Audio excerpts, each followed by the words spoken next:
Hello friends, do you love tea and natural wellness products as much as I do? I've partnered with Positively Tea and Positively Botanicals, and I can honestly say I drink their organic loose leaf tea almost every day, and I love it. From organic teas to natural remedies, they offer high-quality products that support a healthy, mindful lifestyle. When you shop through my affiliate link, you not only discover amazing products for yourself, but you also help support the podcast. Visit the link in the show notes to explore their selections today. And for you coffee lovers, they have you covered as well. Treat yourself, support the show, and keep connecting with the natural world.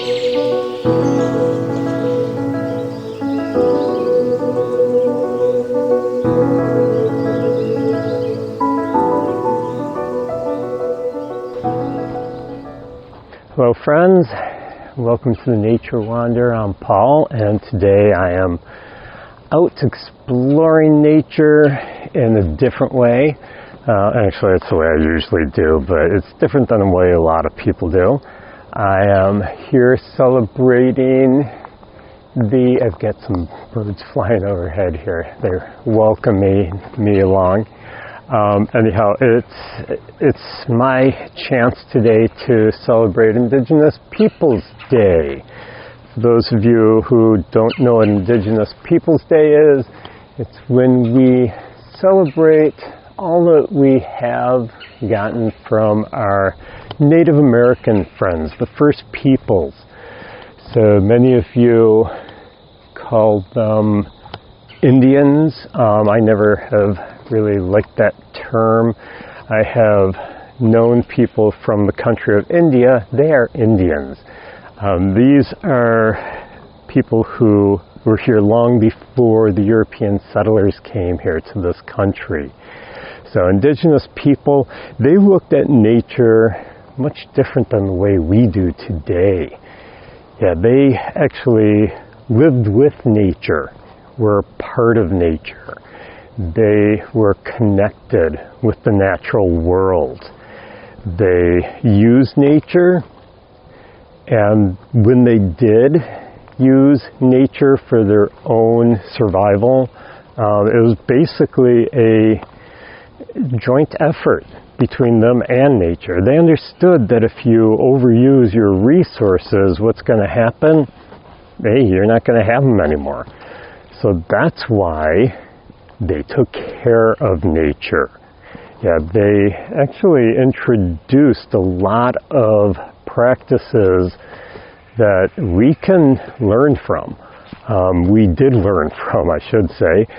Unfortunately, we didn't stick to some of them, the more ethical ones, the way to take care of nature much better. Yeah, we didn't stick to a lot of those, but some of them we did.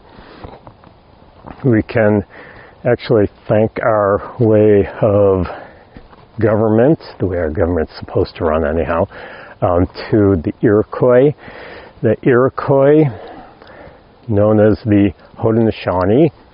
The Haudenosaunee were the people who lived in the northeastern part of the United States, so in my neck of the woods. They got the name Iroquois, which was actually given to them by the French. It was an insult. Yeah, it means rattlesnake. But they basically had a way of governing their nations. There are 5 nations originally in the Iroquois, and then it was 6 afterwards. So there was the Tuscarora was the 6th one who joined them much later in time. The original 5 nations were the Seneca, Cayuga, Onondaga, Oneida, and Mohawk. So those are the 5 nations, and then the Tuscarora joined them later. But they governed with basically a same type of system that we use today, where they didn't have a chief that was born into being chief like many of the nations out west did. Instead, they were elected. They were elected by the clan mothers. So the clan mothers would get together, they'd choose a chief that fit what they were doing at the time, if that makes any sense. In other words, if they were in a peaceful time, they would find someone who would run their nation in a peaceful way, make truces between enemies, do things to enhance their way of life. And if they're at war, they would get a warrior chief. So yeah, they would change chiefs. They would keep whoever was in charge as long as they were doing a good job and it fit for them to be in charge.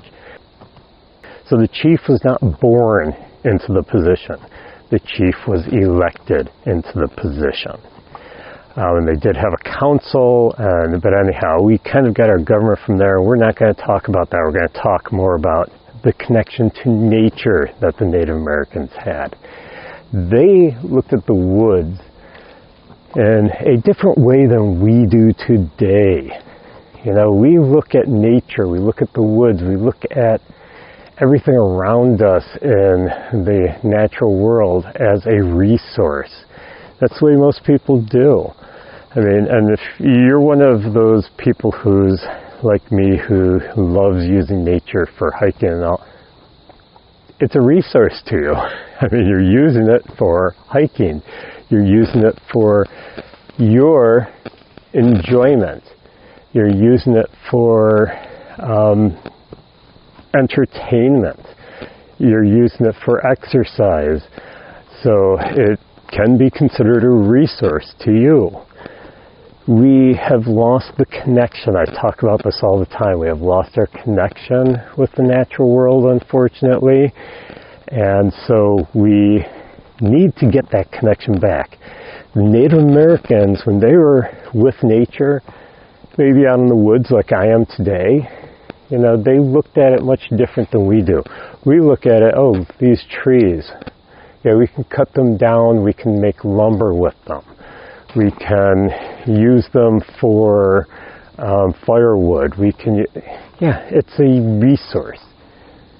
We own the land. When Europeans got here, they owned the land. It's like they purchased the land from Native Americans. Native Americans didn't realize they were selling it. No. But the mentality, the thought behind the whole thing was much different than it is today, the way we look at it. So they would come in and realize that this is a place to respect. You respect nature because you need nature. You need it to survive. They would get their food from nature. It's autumn right now. This would be a time for gathering, getting ready for the long winter ahead. Yeah, so they would be here gathering the nuts that are falling from the trees all around me. I keep hearing them every once in a while falling from the trees. I walked through a section earlier with lots of acorns all over the ground. They'd be gathering those up, storing them, and they would start...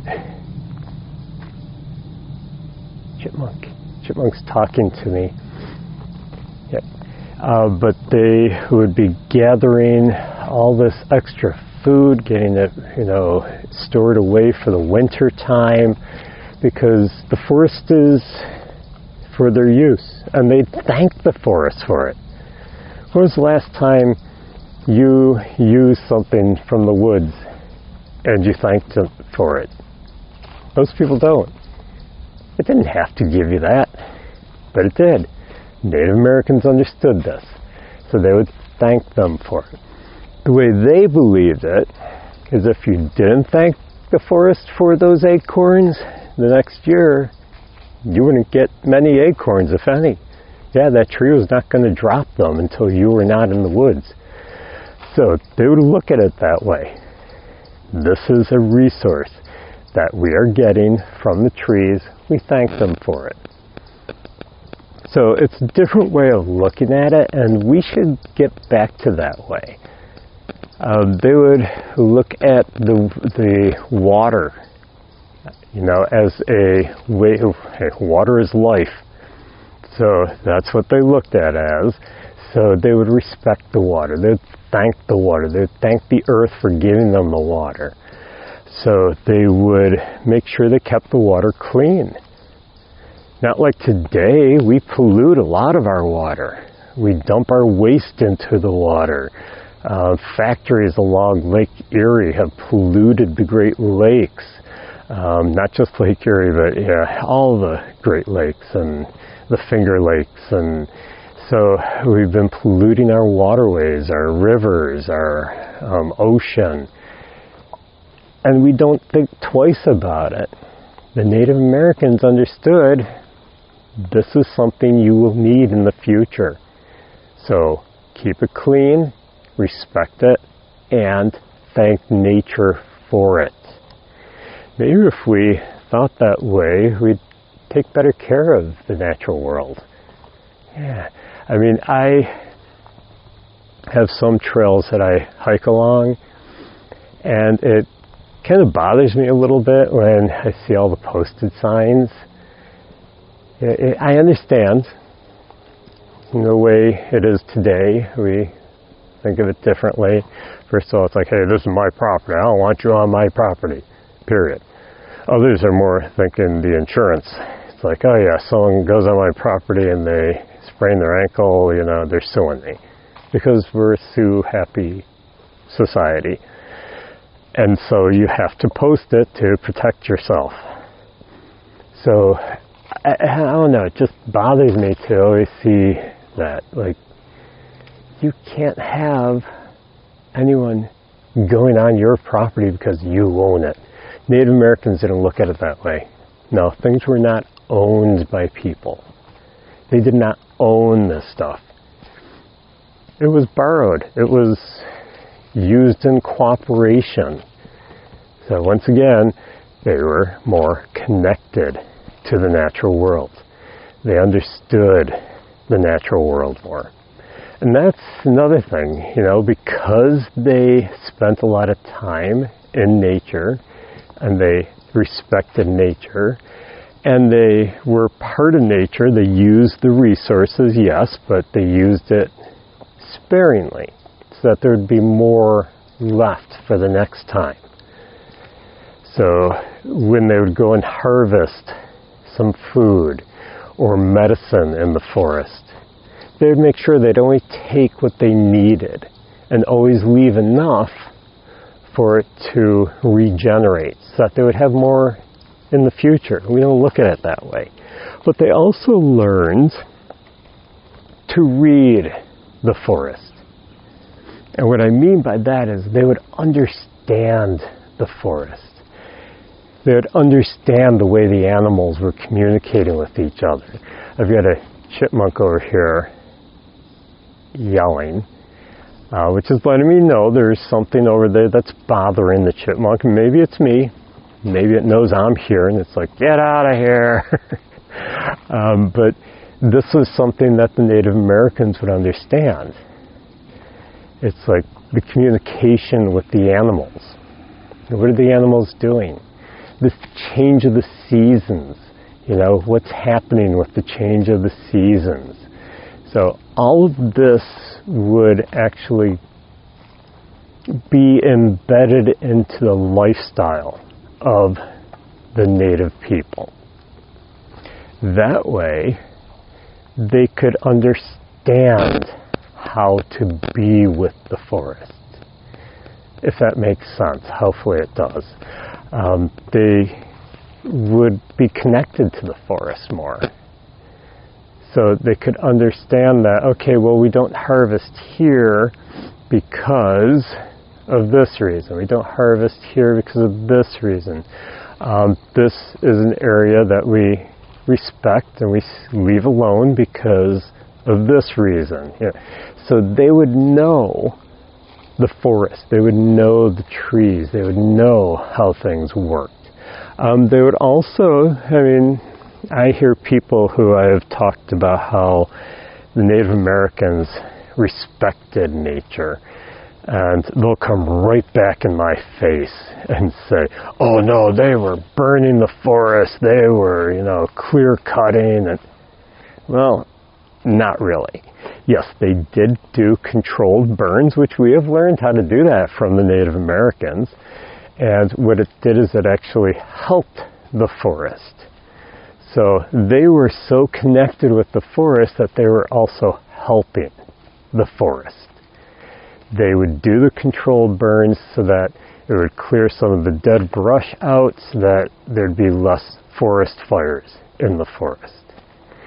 So yes, they were doing these things, but it was all out of respect for the forest, not out of misuse for the forest. And we do controlled burns nowadays for the same reasons. But then again, we also have these lumber companies that go in and they clear cut a forest. They will cut down every single tree. Why? Because of money. Yeah, they can get more money for all the trees. It's easier to cut them all down than to just go in and cherry pick which ones you really need. And then they leave the rest just laying on the ground. Yeah, all the scrap wood. That is not respect.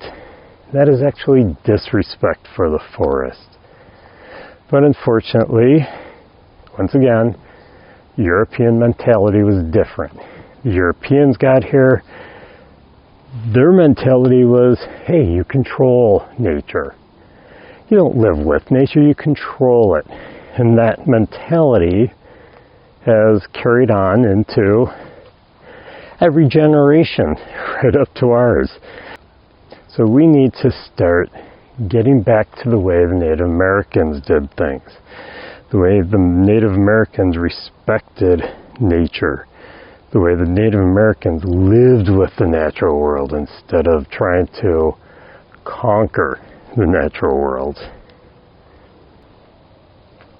And of course, the Native Americans, well, depending on, every nation was different. They had different beliefs, different ways of doing things. They evolved over time with nature. So they were living in different parts of the country, and therefore they had different ways of doing things. But a lot of the customs, a lot of the stories were similar, but some of them were very different than others. The way the stories, yeah, they had so many stories about nature, about the spirits of nature. Yeah, most of the nations believed that nature had spirits. The trees had spirits. Trees actually had great spirits. They really respected the trees. I'm looking at all these big, massive trees around me right now and thinking about how the Native Americans would treat them as friends, as elders, as being respectful.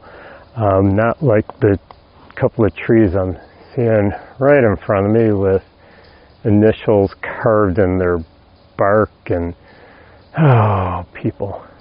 Yeah. Native Americans wouldn't have done that. No, they would respect the trees. Here in the Northeast, if you are a big fan of maple syrup, real maple syrup, not that garbage sugary stuff that we use today, but if you're a fan of maple syrup on your pancakes or your French toast, or you can thank the Iroquois for that. Yeah, they discovered using the trees, the maple trees, to make the maple syrup. And this is what I mean. They had stories about how it was invented. I could tell you a bunch of stories about how there's different nations, different tribes that would talk about how they discovered maple sugaring, maple syruping, and I could tell you all about that. But I won't, because we don't have a lot of time to do that. Now, as I'm walking through the woods here, taking my time here, I'm on a hill, pretty steep hill. But as I'm walking through the woods here, I'm listening to the birds calling too. And even the birds, Native Americans, depending on the nation, of course, would look at birds in different ways and have different stories about them, but they all kind of felt that they're messengers of some sort. So some were messengers from the spirit world, giving us advice. You hear a raven or crow calling, they would look at them as the tricksters usually. So they would give us knowledge, but also they would give, humor, being the tricksters. So they would look at them in different ways. Sometimes they would look at them as messengers from the Great Spirit, telling them what to do in times of need. They would see them as messengers of the woods. So even birds, and they would have lots of stories about different birds. You can probably hear the blue jay calling. And the chipmunk, pretty upset chipmunk. I don't know what he's so upset about. So this is a neat way to kind of walk through the woods, and I like doing this every once in a while, especially around Indigenous Peoples Day. I always do it. When I'm walking through the woods, I always look around and think, how would a Native American have seen these woods as different? How would they have seen the woods? I mean, I'm walking through and I'm seeing it a lot the same way, as not just a resource, but more of a connection with it. More of like, yes, we get so much from the woods, we should appreciate them. That's why it always upsets me when I see someone clear cutting or someone disrespecting the woods, leaving their garbage behind. It's like, don't do that, respect the woods. We get so much from them. And some people just don't look at it that way. Take a breath. You can thank the woods for that. Yeah. So as I wrap things up today, I just want you, first of all, I want to wish you a happy Indigenous Peoples Day. I hope you will start looking at nature in a different way. Start looking at it as if though you were a Native American. Think about how we use the land. Think about how we use nature. Think about all the things we get from nature, not just the air we breathe, from all those plants exchanging carbon dioxide and oxygen, and besides all that, think about all the food we get from these plants and from the forest and from nature in general. Think about the medicines that we get from nature. More than 75%, I think it is. It's been a while since I did the statistics on it, but it's like an amazing amount of medicines have been derived from nature. The Native Americans probably found a lot of those before we did. But we get our medicines from nature. We get relaxation from nature. We get a place to go hiking. And so respect nature. Look at it in a different way when you're out. Maybe the next time you're out to get some exercise hiking, instead of just doing it with your earbuds in and booking along, maybe take the earbuds out and listen to the birds. Listen to the insects. Listen to nature. Listen to the leaves rustling through the leaves of the trees. Look around you. Stop every once in a while and look at how the sunlight is hitting the leaves of the trees. Do all these things while you are in nature. And of course, because we get all these things from nature and we are now connecting with nature, you should also be thankful. Show some gratitude. When you're out in nature, thank it for all it gives to us. Do it either verbally, or if you feel funny doing that, just think mentally. Stop and look around and just mentally think, thank you for all you have done for me. Thank you for all you. If you start showing gratitude, you'll start appreciating it even more. So always make sure that you show some gratitude for the natural world, just as the indigenous people would have done. So I'd like to thank you for joining me today. Have a great Indigenous Peoples Day. Get out and enjoy nature today as if though you were part of it, which you are.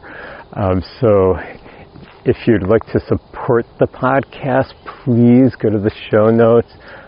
It's greatly appreciated. Your support really is greatly appreciated. I can't say it enough. I use all the funding for the podcasts. And yes, there was an S at the end of that. So it's not just for the Nature Wanderer podcast, but you're also funding the Forest Connection podcast. So if you go to the show notes, click on the link to my Ko-Fi page, make a donation, or if you want to buy some Nature Wanderer merch, go to the merch store. You can also buy a nature journal, which was made just by me, just for you. So yes, you can buy a journal to keep track of all your wanderings through nature, and all the links for all of these things are in the show notes, so check them out. Thanks, and keep exploring the nature around you.